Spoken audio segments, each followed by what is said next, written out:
Summary of the American Queen written by Vanessa Miller. Chapter 1. In the hushed stillness of the Montgomery plantation, Luella Bobo's yearning for freedom echoed amidst the cotton fields. Hands planted in the dusty earth, she listened intently as her father, Samuel Bobo, stood a few feet away, passionately addressing the enslaved men and women.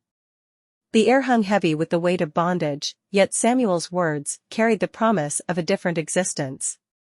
"Y'all heard what them Yankee soldiers said as well as I did," Samuel declared, his fist shaking in defiance. "Freedom is coming, but we got to be ready." Luella, 24 years old and tethered to the plantation for her entire life, felt a spark of hope ignite within her. The soldiers' arrival had been a beacon of liberation, a proclamation of imminent change. However, the enslaved community remained gripped by fear, unable to fathom the possibility that freedom could be as close as their feet were to the ground. With eyes alight, Luella wondered if the air of freedom would differ from the stifling atmosphere of slavery. Samuel, undeterred, continued to stir the hearts of those gathered. "I hear tell that Lincoln emancipated us back in 1863, but we still sitting here like we belong to these devils who stole us from our homeland. I say it's time to rise up and fight our way out of here." Ruby, the housekeeper at the big house, expressed reservations about running away. "Don't y'all see?" Samuel gestured emphatically. "You only enslaved in here. Once we free our minds, we can plan our way to freedom." Later, as the day waned, Luella found her father. "Freedom has to come soon, Daddy. I'm nearly bursting with anticipation." Samuel patted her back, a weary yet determined glint in his eyes. "It's coming. We have to wait a little while longer."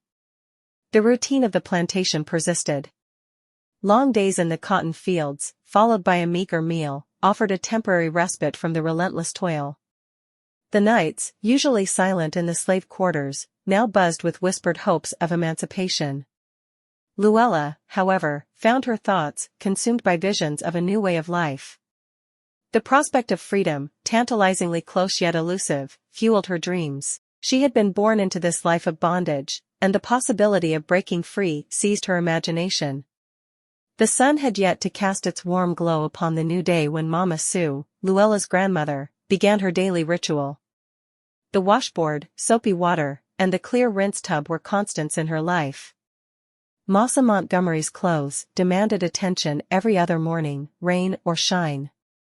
Luella, with thick and wavy black hair, maintained her appearance with practicality, hair neatly braided to withstand the demands of their laborious days. As Mama Sue hummed Amazing Grace, Luella contemplated the contrast between the soothing melody and the harsh reality of their existence. "Mama, you heard what them soldiers said the other night. We free. I don't have to scar up my fingers in that old cotton field no more," Luella asserted, the anticipation of freedom etched in her voice. Mama Sue, ever pragmatic, laid the shirt aside and cackled with a mirth that carried the weight of generations. "These white folks don't care nothing 'bout Lincoln's proclamation for some enslaved people. If we want to keep this roof over our heads, then we gotta work and thank the good Lord for what we have." The dichotomy of hope and harsh reality resonated through their exchange. Luella's visions clashed with Mama Sue's tempered wisdom, born of years of endurance. The lineament, crafted from Mama Sue's teachings, became a tangible reminder of their reliance on self-sufficiency amidst the stark inequities. As Luella shared her aspirations of freedom, Mama Sue redirected her towards practical considerations. "Fix your face. Don't roll them eyes at me, get dressed and do as I tell ya." The dawn of a new day brought revelations that shattered Luella's illusions. The once promising whispers of freedom transformed into a devastating reality. The rickety porch creaked, signaling an intrusion into their lives, and Luella woke to the disheartening truth: she was still enslaved on the Montgomery plantation. Most mornings brought the physical toll of labor, a sore back from picking cotton, makeshift beds of straw and old rags, but this morning, the air was charged with a different kind of heaviness. Luella, accustomed to the monotonous routine, was now confronted with the aftermath of a brutal act. The creaking of the porch and the chilling sight of her father's lifeless body hung from a tree sent shockwaves through her core. The trauma unfolded as Luella, with unshed tears and a heart heavy with grief, approached her father's lifeless form. Ambrose, her older brother, offered solace, urging her to turn away.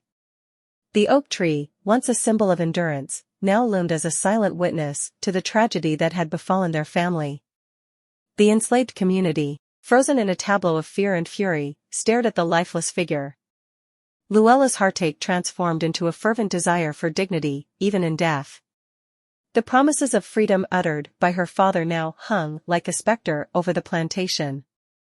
As Woodrow, another member of their community, went in search of Reverend William, Luella's mind grappled with the harsh reality of their circumstances. The overseer, a manifestation of cruelty, callously declared that her father's hanging would serve as a warning, a stark reminder of the shackles that bound them. The tragedy unfurled, revealing the depth of the oppression that permeated their lives. Overseer Brown, a figure of malevolence, embodied the systemic brutality that sought to crush any semblance of resistance. Luella's grief and despair metamorphosed into a searing determination to challenge the chains that bound her. Despite the overwhelming grief, a spark of defiance ignited within Luella. She kicked off her shoes, defying the oppressive norms, and resolved to reach the tree, to bring down her father's lifeless body. Overseer Brown, a symbol of the ruthless regime, intervened with violence, seeking to quell any notions of rebellion. The narrative, now a visceral portrayal of the brutality endured by the enslaved, pivoted towards a raw and unflinching confrontation. Luella, battered and bloodied, clung to the remnants of her shattered dignity. The overseer's belt, a cruel instrument of power, lashed against her, a visceral embodiment of the relentless cruelty that sought to snuff out the flicker of defiance. As Luella faced the brutality, the enslaved community stood as silent witnesses, their eyes reflecting a mixture of fear, empathy, and a smoldering determination. The narrative unfolded not merely as a chronicle of one woman's struggle, but as a testament to the resilience of the human spirit in the face of dehumanizing oppression. The overseer's brutality, an extension of the plantation's systemic violence, sought to extinguish the flame of resistance. Luella, however, refused to yield. Her silent scream reverberated through the cotton fields, echoing the unspoken yearning for freedom that permeated the enslaved community. The stark realities of life on the plantation collided with the indomitable spirit of a woman determined to forge a path to freedom. The oak tree, once a symbol of endurance, now bore witness to a poignant moment of defiance. Luella, bloodied and battered, reached out towards her father's lifeless body, a symbol of the resilience that refused to be crushed. As Overseer Brown sneered and declared her nothing more than a nuisance, Luella's defiance morphed into a quiet strength. The narrative, bathed in the harsh light of reality, explored the intricacies of resistance, the subtle acts of rebellion that persisted despite the overwhelming odds. The story encapsulated the harsh dichotomy of enslaved life, moments of hope and defiance entwined with the brutality of a system designed to dehumanize. Luella's journey became a microcosm of the larger struggle for freedom, a testament to the enduring human spirit that refused to be extinguished. In the aftermath, the plantation remained ensnared in the grip of oppression, and the oak tree, witness to the tragedy, stood silent. Luella's defiance, though met with brutality, became a symbol of resistance that transcended the physical confines of the plantation. As the narrative unfolded, it refracted the complexities of enslaved existence, the yearning for freedom, the resilience in the face of brutality, and the quiet acts of rebellion that persisted despite the odds. Luella's journey, though marked by tragedy, became a poignant reflection of the enduring human spirit, an indomitable force that sought to break free from the shackles of oppression. Chapter 2. Luella's eyes fluttered open, adjusting to the dim light of the cabin. William and Ambrose had carried her in, laying her on a makeshift bed. She moaned, her body aching from the pain. William, taking off his hat, expressed regret for not reaching her sooner. Mama Sue, her eyes filled with questions and fear, hovered over Luella, her grief evident.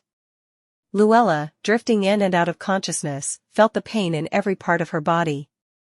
It was as if she wanted to escape the misery, to float away from the fields and the oppression that surrounded her. In her haze, she saw Mama Sue fussing over her, and Luella mumbled words that sounded like molasses, thick and slow. "Don't slump. We'll be free soon," she uttered, her words disjointed. The weight of grief rested on Mama Sue's shoulders, and Luella's mind began to wander. She found herself walking down a dusty road, dressed in finery she had never worn before. The people around her, men and women who looked like her, greeted each other with kindness and respect. This was a world where she felt accepted and valued, a stark contrast to the harsh reality she knew. A colored man on horseback approached her, displaying a level of freedom she had never witnessed. He greeted her with familiarity, claiming that everyone in the province should know her. Confused and humbled, Luella questioned the nature of this place. "This is a happy place," he explained, "where the formerly enslaved find peace and restore dignity." As she continued to drift, the scene shifted. Luella found herself back in the cabin, Mama Sue and William standing over her.